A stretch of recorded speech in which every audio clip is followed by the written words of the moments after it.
శ్రోతలందరికీ నమస్కారం. ఇప్పుడు వినబోయే కథ పేరు మనసుకో దాహం. రచించిన వారు కాకాని కమలా గారు. కథ విందాము. ఇంకా నేను వెళ్ళొస్తాను బాబుగారు. బీరకాయలు పోపు వేశాను. ఉలవసారు కాచమన్నారుగా, కాచాను. కుంపట్లో వెచ్చగా నెగడు మీద పెట్టాను. పెందరాలే భోజనం చేసేయండి అంది రమణమ్మ వంటగదిలో నుంచి యువతలికొస్తూ. తల ఊపాడు వీరస్వామి. అలాగే కాని చిన్న మూతలో కాస్త కూర పెట్టుకుని నువ్వు తీసుకెళ్ళు అన్నాడు ఆపేక్షగా. ఎందుకులేండి బాబుగారు, రోజును నాకు జీతం ఇస్తున్నారు కదా, మీ సొమ్ము మీకే వండి పెట్టడం ఏం కష్టం అంది మొహమాటంగా. అదేమన్నమాట, నేను ఒక్కడిని ఎంత అని తింటాను? వద్దు బాబు, అందుకనే మిగలకుండా 2 కాయలే తరిగి వండాను అంది. పోనీ బీరకాయలు తీసుకెళ్ళు, నా పొలంలో కాసినవేగా, డబ్బు పోసి కొన్నవి కావు అంటూ బుట్టలో నుంచి 4 కాయలు తీసి అందించాడు వీరస్వామి. మొహమాటంగా ఆ కాయలు బిందెలో వేసుకుని యువతలికి వచ్చింది. మర్నాడు ఉదయం ఆ బిందెతో చెరువు నీళ్లు తీస్తుంది. ఆమె వెనకాలే వీరస్వామి యువతలికొచ్చి ఇంటి ముందు అరుగు మీద కూర్చున్నాడు. రమణమ్మ వెదురు గేటు తీసి తీగ బిగించి బిందె తీసుకుని వెళుతూ ఉంటే అలాగే చూస్తూ ఉండిపోయాడు. నలు దిక్కులు మసక చీకట్లు ముసురుకుంటున్నాయి. ఆ మసక వెలుతురులో దూరమవుతున్న రమణమ్మ కేసి చూస్తూ ఉండిపోయాడు. రమణమ్మ వయసు 42. కురచగా కాస్త బొద్దుగా ఉంటుంది. చామన ఛాయ కంటే కొంచెం మెరుగైన రంగు. జుత్తు సన్నగా దువ్వి వేలుమిడి వేసుకుంటుంది. అక్కడక్కడ తెల్ల వెంట్రుకలు కనిపిస్తున్నాయి. చేతికి తలా ఒక వెండి గాజు, మెళ్ళో వెండితో చుట్టిన పగడాల దండ, తెల్లటి మల్లు జాకెట్టు, ముదురు రంగు నేత చీర. రమణమ్మకి 20వ ఏట భర్త పోయాడు. భర్త నుంచి వచ్చిన ఆస్తి అంటూ ఏదీ లేదు. 1.5 అప్పులు మిగిల్చాడు భర్త. అత్తింటి వారు వెళ్లగొట్టేస్తే పుట్టింటికొచ్చింది. తల్లి తండ్రి కాలం చేశారు. శివాలయం వెనక ధర్మచావడిలో నేలమాళిక గదిలో ఉంటుంది. చీకటితో లేచి శివాలయం చుట్టూ ఊడ్చి మండపం కడిగి ముగ్గులు పెడుతుంది. తోటంతా తిరిగి పూలు కోసి బుట్ట నింపుతుంది. 5-6 బిందెలు చెరువు నీళ్లు తెచ్చి అభిషేకానికి సిద్ధం చేస్తుంది. ఈ పనులు చేసినందుకు డబ్బు తీసుకోదు. సత్రపు గది ఉచితంగా వాడుకుంటుంది. ఊళ్ళో ఎవరికి అవసరం వచ్చినా పనులు చేసి పెడుతుంది. వాళ్ళు సంతోషంగా ఇచ్చింది తీసుకుంటుంది. ఒక్కర్తి ఏదో గడిచిపోతుంది. వీరస్వామిది అది స్వగ్రామం. ఊళ్ళో పొలాలు, చిన్న పెంకుటిల్లు ఉంది. అది తాతా తండ్రుల నుంచి వారసత్వంగా వచ్చిన ఆస్తి. అవ్వటానికి అది పుట్టి పెరిగిన ఊరే అయినా ఇన్నాళ్లు దూరంగా ఉద్యోగరీత్యా పట్నంలో ఉండేవాడు. ఈ మధ్యనే, అంటే 5-6 నెలల క్రితం గ్రామం వచ్చాడు. ఊళ్ళో పొలం కౌలుకిచ్చాడు. ఇన్నాళ్లు ఇప్పుడు సొంతంగా తనే చేసుకుంటున్నాడు. ఆ చిన్న పెంకుటింట్లో ఒక స్కూల్ మాస్టర్ గారు ఉండేవారు. వీరస్వామి వచ్చాక ఆయన వేరే ఇల్లు చూసుకున్నారు. వీరస్వామికి 52 ఏళ్లు. ఆయన 40వ ఏట భార్య వెంకటలక్ష్మి గతించింది. 6 ఏళ్ల క్రితం వాలంటరీ రిటైర్మెంట్ తీసుకున్నాడు వీరస్వామి. 2000 పైచిలకు పెన్షన్ వస్తుంది. పైగా ఊళ్ళో పొలంపై ఆదాయం వస్తుంది. ఇల్లుంది. మట్టి నేల, పెంకుల నేత. ఒక పక్క నుంచి పుచ్చిపోతున్న కర్ర దూరాలు, వాసాలు. అయితేనే చిన్నప్పుడు పుట్టి పెరిగానన్న ఆపేక్ష వీరస్వామిది. అందుకే పట్నం బతుకు యాస్ట్రా అనిపించి పల్లెకి కోరి వచ్చాడు. వీరస్వామికి 5గురు సంతానం. 3 కొడుకులు, 2 కూతుళ్ళు. పెద్ద కొడుకు కోడలు డాక్టర్లు. వాళ్లది ప్రేమ వివాహం.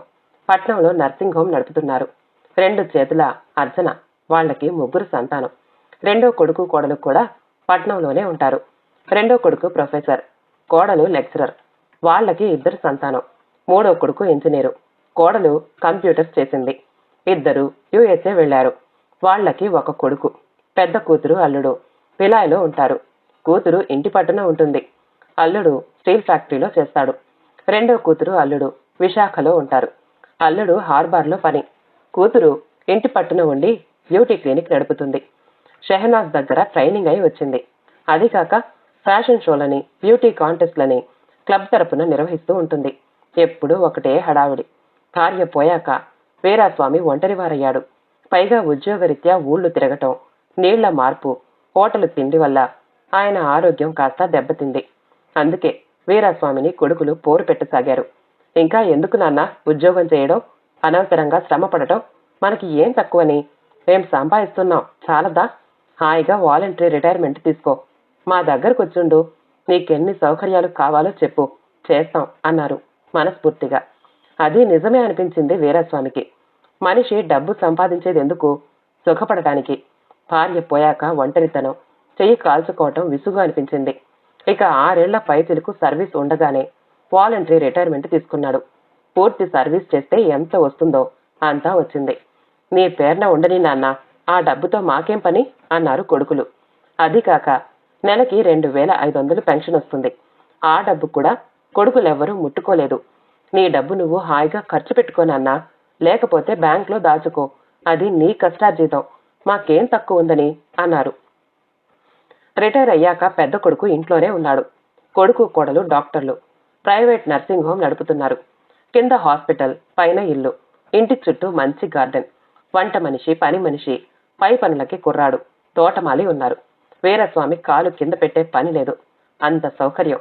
నర్సింగ్ హోంలోని ఇన్ పేషెంట్స్ కి ఉదయం సాయంత్రం రౌండ్స్ కి వెళ్ళినట్లే కొడుకు తండ్రిని కూడా 2 పూట్ల ఆరోగ్యం గురించి శ్రద్ధగా పరామర్శించేవాడు. కోడలు కూడా ఇంట్లో ఉన్న కాసేపు మావయ్య అంటూ చాలా ప్రేమగా ఉండేది. అయితే చిక్కల్లా కొడుకు కోడలు ఇంట్లో ఉండే ఘడియలే తక్కువ. వాళ్ళిద్దరివి బిజీ షెడ్యూల్. పగలు రాత్రి డ్యూటీ చేసే వృత్తి. నగరంలో పేరు పొందిన డాక్టర్లు కావడంతో కన్న పిల్లలతోనే ఎక్కువ సమయం గడపలేకపోయేవాళ్లు. ఇంకా తీరుబడిగా ఉన్న తండ్రి గురించి ఎంత ఆలోచిస్తారు? ఆయనకి అన్ని సౌకర్యాలు చేశాం, ఆయన డబ్బు ముట్టుకోవటం లేదు, ఆయనకేం తక్కువ, హాయిగా ఉండొచ్చు అనుకున్నారు. కానీ ఆ హాయి వీరాస్వామికి నచ్చలేదు. బిడ్డలకి దూరంగా ఉద్యోగం ఊళ్ళో ఉన్నప్పుడు ఎలాంటి ఒంటరితనం అనిపించిందో ఇప్పుడు అంతే అనిపించింది. పోనీ మనవళ్లతో నన్నా కాలక్షేపం చేద్దామంటే వాళ్ళది అంతకంటే బిజీ షెడ్యూల్. ఉదయం లేచింది మొదలు కాన్వెంట్కి వెళ్లే హడావిడి. సాయంత్రం వచ్చాక వంటావిడ పెట్టిన టిఫిన్ తిని ట్యూషన్కి వెళ్లేవారు. అందుకే వాళ్ళు మంచి కంపెనీ కాలేకపోయారు వీరస్వామికి.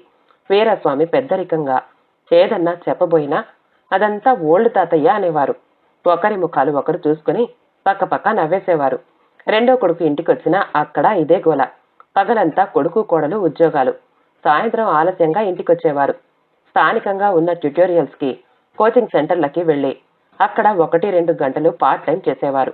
ఇంకా పరీక్ష పేపర్లని, నోట్స్ అని, గైడ్స్ తయారు చేయటం అని ఇంటికొచ్చి కూడా బిజీగా ఉండేవారు. పిల్లలు డిటో. చదువు, పరీక్షలు, ట్యూషన్లు, టీవీ, ఆటలు, అంతే. వీరస్వామికి రెండో కొడుకు కోడలు కూడా ఏం తక్కువ చేయలేదు. సకల సౌకర్యాలు చేశారు. ప్రత్యేక గది ఇచ్చారు. తండ్రి డబ్బు ముట్టుకోలేదు సరికదా, ఎదురు వాళ్ళు చేతి ఖర్చులకి డబ్బిచ్చారు.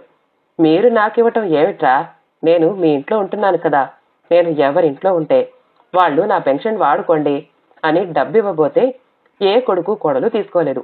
మీ తిండి మాకు ఎక్కువ కాదు నాన్న, ఆ డబ్బు మీ దగ్గరే ఉండనివ్వండి అనేవాళ్లు కొడుకులు. కోడళ్ళు వంత పాడేవారు ప్రేమగా. మనవళ్ళు తాతయ్య అంటూ ప్రేమగానే ఉండేవారు. కాని వాళ్ళు ఈ కాలం పిల్లలు. తాతయ్య ఆ కాలం పద్ధతులకి సరిపడేది కాదు. వాళ్ళకి అస్తమానం టీవీ, కామిక్ షోలు, కార్టూన్ ఫిలిం, వీడియో గేమ్స్, అది కాకపోతే డిష్కుం ఫైటింగ్ సినిమాలు. అవన్నీ వీరస్వామికి తలనొప్పి తెప్పిస్తాయి. ఆయనకి చక్కగా కబుర్లు చెప్పేవాళ్లు కావాలి. ఆయన ఒంటరితనాన్ని పోగొట్టి మనసున మనసై కబుర్లు చెప్పేవాళ్లు కావాలి. అసలు కాలం మారింది. కంప్యూటర్ యుగం. లేచింది మొదలు పరుగులు. చిన్నపిల్లల దగ్గర నుంచి పెద్దల దాకా మెకానికల్ జీవితం. ధనార్జనే ధ్యేయం. అన్నీ అయి కాళ్లు చాపుకుని కూర్చున్నవాడు వీరస్వామి. తీరుబడిగా ముచ్చట్లాడే మనిషి ఎక్కడ దొరుకుతాడు? పెళ్ళాం బతికుంటే బాధ ఉండకపోను. కూతుళ్ల ప్రేమ ఒలకబోస్తూ ఉత్తరాల మీద ఉత్తరాలు రాస్తే వెళ్ళాడు. కాని అక్కడ పట్టుమని 10 దినాలు కూడా ఉండలేకపోయాడు. కూతుళ్ల కంటే కొడుకులు కోడళ్ళు ఎంతో నయంగా అనిపించారు. కూతుళ్ల ప్రేమ తన మీద కాదు, తన డబ్బు మీద. వీరస్వామికి ఉద్యోగంలో వచ్చిన డబ్బు, నెల నెలా వచ్చిన పెన్షన్ ఆయన స్వార్జితం. తండ్రి స్వార్జితం మీద కూతుళ్లకి హక్కుంది. ఆ హక్కు దక్కించుకోవాలన్న తాపత్రయం అడుగడుగున వీరస్వామికి కనిపించింది. అందుకే వాళ్ళు చూపించే ప్రేమ వెగట అనిపించింది. ఉండలేకపోయాడు. ఆ పట్నపు జీవితం, పరుగులు ఆయనకు రుచించలేదు.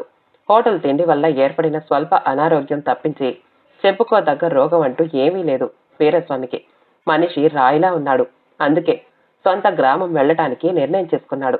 మట్టి ఇల్లు బాగు చేయించుకుని పొలం పనులు స్వయంగా చూసుకుంటూ కావలసినంత కాలక్షేపం, తృప్తి. రమణమ్మ మరీ బొత్తిగా పరిచయం లేని మనిషి కాదు. వాళ్ళ నాన్నగారు కొన్ని రోజులు వీరస్వామికి చదువు చెప్పారు. అప్పుడు రమణమ్మ బాగా చిన్నపిల్ల. శివాలయం వెళ్ళినప్పుడు పూజారి గారు రమణమ్మ గురించి చెప్పి, వీరస్వామి, నువ్వు ఒంటరిగా ఉంటున్నావు, స్వయం పాకం అవసరం లేదు, నీకు కావాలంటే రవణమ్మ 2 పూటలా వచ్చి వండి పెడుతుంది.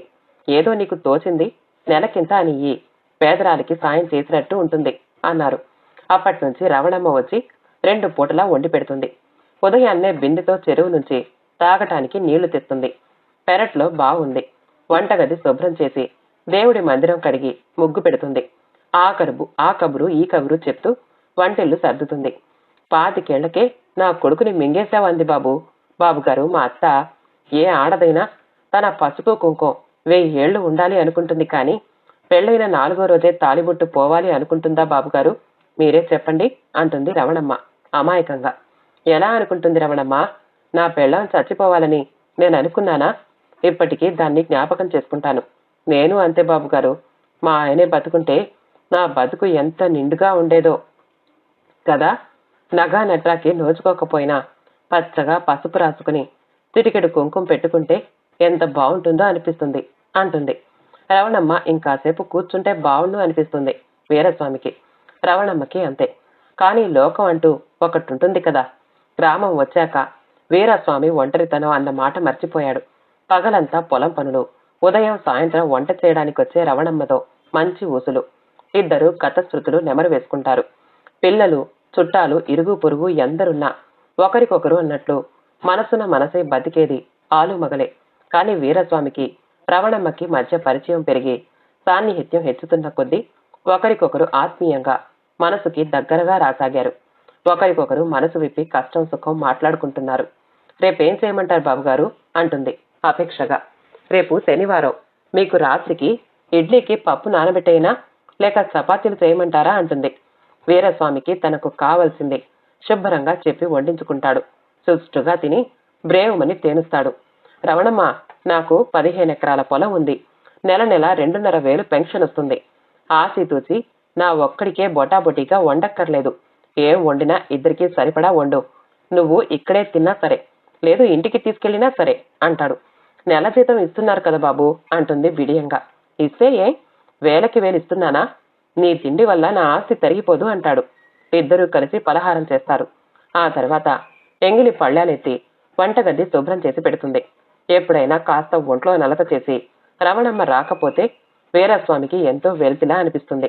వీరస్వామికి కాస్త తలనొప్పొచ్చినా రవణమ్మ తెగ కంగారు పడుతుంది. పల్లకి వచ్చినప్పటి నుంచి వీరస్వామికి జీవితంలో గొప్ప మార్పు కనిపిస్తుంది. ఆయన వయసు 52 దాటింది.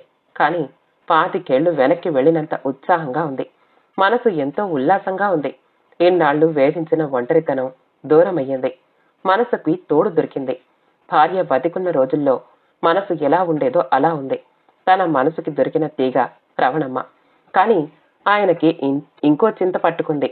ఆ చింతకి కారణం అనుక్షణం వీరస్వామి మనసు ఇంకో రకంగా ఆలోచిస్తుంది. ఆశలు పడుతుంది. రవణమ్మకి భర్త లేడు. ఏ సౌభాగ్యానికి ఆమె నోచుకోలేదు. చిన్న వయసులోనే అన్ని పోగొట్టుకుంది. పైగా పేదరాలు. చచ్చేదాకా చాకిరీ చేస్తేనే నోట్లోకి మెతుకుపోతుంది. చచ్చాక తల కొరివి పెట్టడానికి కూడా ఊళ్ళో నలుగురు తలా చెయ్యి వేయవలసిందే. తనక భార్య లేదు. అందరూ ఉన్నారు. వయసు 50 దాటింది. తనకి కావలసినంత డబ్బుంది. తనకి వయసులో ఆసరా కావాలి. అది తన కొడుకుల దగ్గర కూడా బోల్డంత లభిస్తుంది. కానీ అక్కడ తన మనసుకి సంతోషంగా లేదు. తృప్తి లేదు. కడుపుకి ఆహారం ఎలాగో మనసుకి సంతోషం అంతే.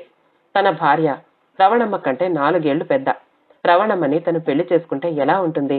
లోకం హర్షిస్తుందా అన్న చింత పట్టుకుంది. ఈ పెళ్లి వల్ల తన వల్ల రమణమ్మకి ఎక్కువ అన్యాయం ఏమీ జరగదా అనిపిస్తుంది. తనకంటే చిన్నవాడైతే రవణమ్మకి తగిన న్యాయం జరుగుతుంది. కానీ ఆమెను ఎవరు చేసుకుంటారు? ఆమెకి మళ్లీ పెళ్లి జరగాలంటే ఈ పాటికే జరగాలి. జరగలేదు. ఇకపై జరగదు. తను చేసుకుంటే హాయిగా ఇంత ఇల్లు వాకిలి నీడపట్టున మంచి బ్రతుకున్న వస్తాయి. ఇల్లు తిరిగి చాకిరీ చెయ్యని అవసరం లేకుండా కడుపు నిండా తిండి బట్ట ఒక హోదా వస్తుంది. తనకి ఇంట్లో దీపం పెట్టే మనిషి వస్తుంది. ఒక రకంగా ఇద్దరికి పెళ్లి సంసారం వయసు దాటిపోయింది. ఈ వయసులో స్త్రీకి గాని పురుషుడికి గాని కావాల్సింది శృంగారం కాదు. ఒకరికొకరు తోడు నీడ, మనిషికి మనిషి ఆసరా, కష్టం సుఖంలో పాలు పంచుకునే స్నేహం. తన భార్య బ్రతికున్న ఈ వయసులో ఆమె నుంచి తను ఏ కోరుకునేవాడు? రవణమ్మ భర్త బ్రతికున్నా ఆమెకి ఆయన నుంచి అవే లభ్యమురా? తను రవణమ్మని చేసుకుంటే ఆమెకు జీవితంలో కొంతైనా న్యాయం జరుగుతుంది కదా. ఇక లోకం కొత్తలో నాలిక బయట పెడుతుంది, ముక్కున వేలుంచుకుంటుంది. ఆ తర్వాత మర్చిపోదా? తనకి వారసత్వంగా వచ్చిన ఆస్తి కొడుకుల పేరున రాస్తాడు. తన కష్టార్జితంగా వచ్చిన డబ్బు పెంచను తను వాడుకుంటాడు. ఈ చిన్న పెంకుటిల్లు తన కింద ఉంచుకుంటాడు. తన తదనంతరం రవణమ్మకి చెందుతాయి. ఎవరు ఒప్పుకున్నా ఒప్పుకోకపోయినా తనకి లక్ష్యం లేదు. ముందు రవణమ్మకి చెప్పాలి. ఆమె ఒప్పుకుంటే చాలు. ఈ వయసులో రవణమ్మకి పిల్లలు పుట్టకపోవచ్చు. ఒకవేళ కాలంగాని కాలంలో కాపు కాసినా తన బ్యాంకులో ఉన్న 4.5 లక్షలు ఈ చిన్న ఇల్లు పెంచును ఆ పసికందుకి వారసత్వంగా లభిస్తాయి. ఇంతకీ రవణమ్మ ఏమంటుందో? లోకానికి భయపడుతుంది తప్పించి ఆమెకు ఎంతో ఇష్టం ఉండదా? పసుపు కుంకుమ దొరుకుతాయంటే ఏ ఆడది సంబరపడదు? ఆమె ఇన్నేళ్ల ఒంటరి ఎడారి పయనంలో ఒక మగతోడు, ఒక ఆసరా లభిస్తుందంటే వద్దంటుందా? తను కన్ను మిన్ను కానని కామంతో ఈ పని చెయ్యడం లేదు. అదే యథార్థమైతే ఈ పాటికి ఎప్పుడో ఈ పని చేసుండేవాడు. అలాగే రవణమ్మ గ్రామంలో ఏదో తప్పుడు పని చేస్తే ఊరు నుంచి తరిమి కొట్టబడి ఉండేది. కాని ఆమె నిజాయితీ నీతిమంతతనం చూసే శివాలయంలో స్థానమిచ్చారు. రేపు రవణమ్మ వచ్చినప్పుడు అడగాలి. దేవుడి పూజా మందిరం ముందు కూర్చోమని చెప్పి అడగాలి. కంగారు లేకుండా స్థిమితంగా ఆలోచించుకోమని చెప్పాలి. రవణమ్మ ఒప్పుకుంటే అప్పుడు కొడుకులకి చెప్పాలి. వాళ్లంతా చదువుకున్న వాళ్ళు. ఈ చివరి రోజుల్లో తనకేం కావాలో వాళ్ళకి తెలుసు, అర్థం చేసుకుంటారు. వాళ్ళు కాదన్నా ఆగేది ఏమీ లేదు. ఎవరి జీవితం వాళ్ల ఇష్టం. తనకి రవణమ్మ అభిప్రాయం ముఖ్యం. తను ఈ మాట చెప్పగానే రవణమ్మ ముఖం ఆనందంతో ఎంత వెలిగిపోతుందో. కళ్ళకి కాటుక పెట్టుకుని నుదుట కుంకుమ దిద్దుకుని సిగలో పూలు పెట్టుకుంటే రవణమ్మ ఎంత కళగా ఉంటుందో. విందు తీసుకుని దూరంగా సందు మలుపు తిరుగుతున్న రవణమ్మని చూస్తూ అలాగే అరుగు మీద కూర్చుండిపోయాడు వీరాస్వామి. అప్పటికే మసక చీకట్లు బాగా దట్టంగా ముసురుకుని చుట్టూ చీకటి ఆవరించింది. కాని వీరాస్వామి మనసులో దీపం వెలుగుతోంది. మళ్ళున్నా మాన్యాలున్నా మంచె మీద మగ్గు ఉండాలి. పాడి ఉన్న పంటలున్నా పంచుకునే మనిషి ఉండాలి. టూరింగ్ టాకీస్ లో సినిమా మారినట్లుంది. సినిమా బండివాడు లౌడ్ స్పీకర్లో పాటలు వేస్తూ పేపర్లు పంచుతున్నాడు. కథ సమాప్తమండి. కథ నచ్చితే మా ఛానల్ని లైక్ చేయండి, షేర్ చేయండి, సబ్స్క్రైబ్ చేసుకోండి. మళ్ళీ కలుద్దాం ఇంకో మంచి కథతో.